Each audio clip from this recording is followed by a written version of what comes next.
The date is May 9th, 1865. America has just endured the most bloody and destructive war in its history.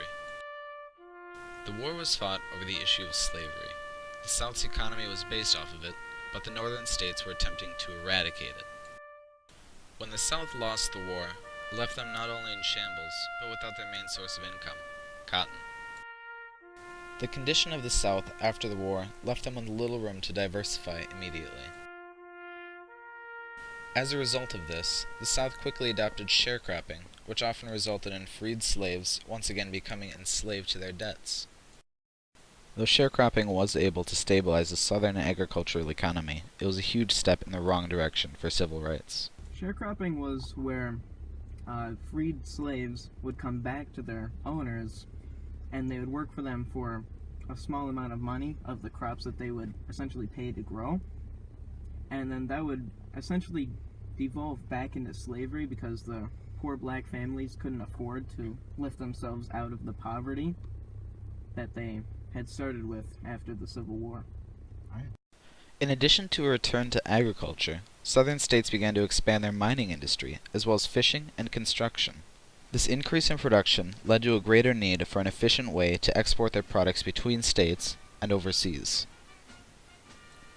The effectiveness of a railroad network in the North during the Civil War was undeniable, and with the need for exports in the South, construction of new railroad networks quickly took off. Since railroads were becoming the base of the United States economy, the power and wealth held by railroad companies increased exponentially over the following years. During the war, industry in the North only got stronger with the production of weapons for the war effort. This strengthened northern economy would lead to several monopolies rising to power. A monopoly is a concentration of resources in one group's ownership. Just like he said, many companies were beginning to take control of entire industries.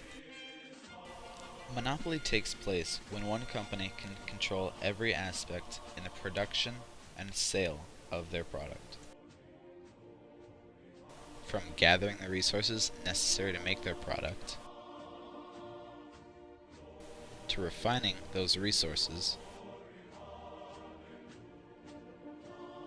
then transferring them across the country with the help of the railroad industry, and finally turning around and directly selling a finished product to their customers. While this may seem more efficient in the long run, this also means that the monopolized company can raise and lower prices at their own will. One of the first examples of this was in the secretly made Standard Oil Trust. J.D. Rockefeller, the clever man that he is, decided that if he could control the amount of oil in America, he could raise and lower the prices as he liked. So, with all the money that he managed to make with his own company, Standard Oil, he managed to buy up 22 of his 26 competitors, and control over 95% of the United States oil supply. Now, here comes the tricky part. With the remaining 4 businesses, he formed a trust, where they all raised and lowered their prices at the same times, usually raising the prices, which took out all the elements of competition.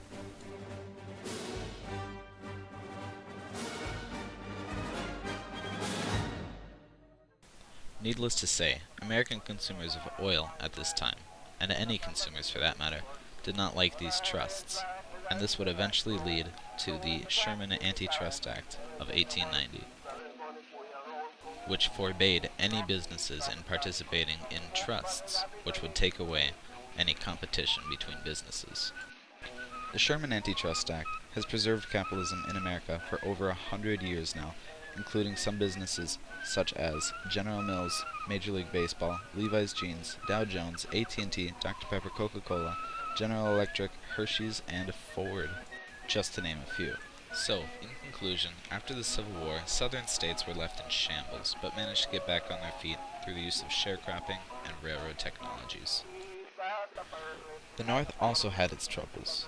While they were far ahead of the South in terms of industry, they still had to deal with widespread monopolies, controlling industries and prices, for which the Sherman Antitrust Act was created to deal with. This has been post-Civil War industrial evolution. Thank you for watching, and have a great day.